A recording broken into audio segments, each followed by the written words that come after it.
দীর্ঘ ১৬ বছর পর পুনঃযাত্রা শুরু করতে যাচ্ছে চ্যানেল ওয়ান। দুপুরে রাজধানীর একটি হোটেলে চ্যানেলটির পুনঃযাত্রা উপলক্ষে সংবাদ সম্মেলনের আয়োজন করা হয়।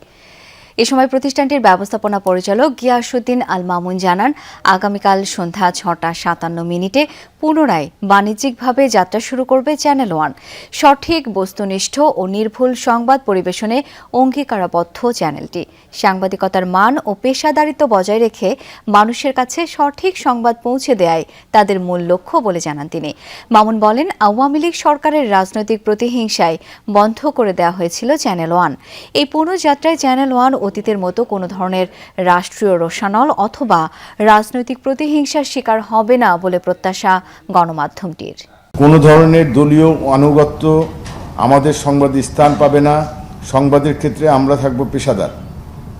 সংবাদটি কার পক্ষে গেল কিংবা কার বিপক্ষে সেটি আমাদের বিবেচনা নয়।